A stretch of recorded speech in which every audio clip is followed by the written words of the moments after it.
I knew I was going to outlive my son, and he knew it too. He actually told me, his mom, you know that I know I'm going to die before you. That was just a few years before he died.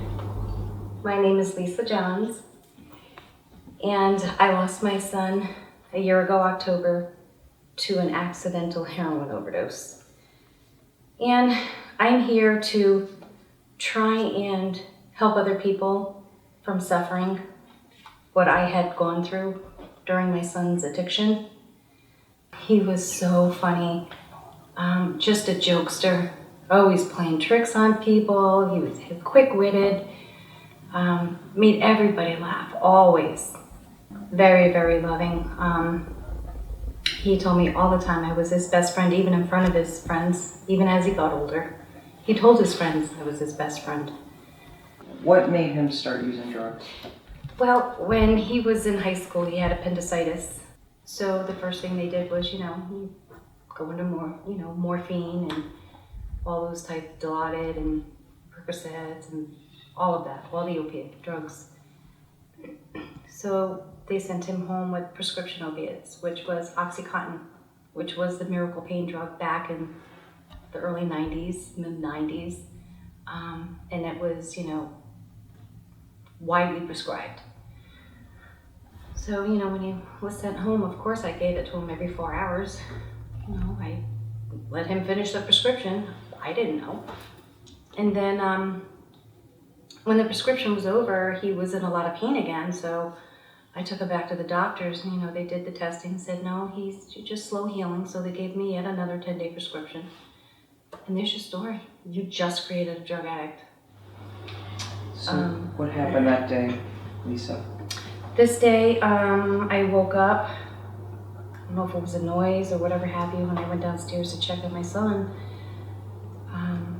and he was laying on his bedroom floor, and he had a belt tied around his arm. And the needles, there was a needle on the floor. There was also little caps to like water bottle or soda bottle. Yeah, and he was completely unresponsive. His nails were purple and blue. His eyes had, he had already had seizures, and I had to perform CPR, but I had to wipe his mouth clean prior so I could perform CPR on him. It's one of the most devastating things a parent could ever see their child, and to breathe life back into them. The first thing you think of, the fear that crawls across your body, and it's like a battleship weighing on your chest. You can't move, you're completely numb. But to feel his heartbeat come back through, I thought was a God-given miracle. And if I knew then what I know now, would never have been a secret. What's important for parents and family members to know? It's not just don't do drugs. That's a statement. You tell somebody don't drink and drive, you tell somebody don't text and drive, they do it. They have to be educated. And I've done a few health classes with my son's picture of him overdosed, and of how I get dressed every morning with my son's ashes, because I can no longer give him a hug. So what I do is I get dressed with him every day. And this gives me strength to carry on, because I am hoping to help people and save lives through him. And this is all I've got.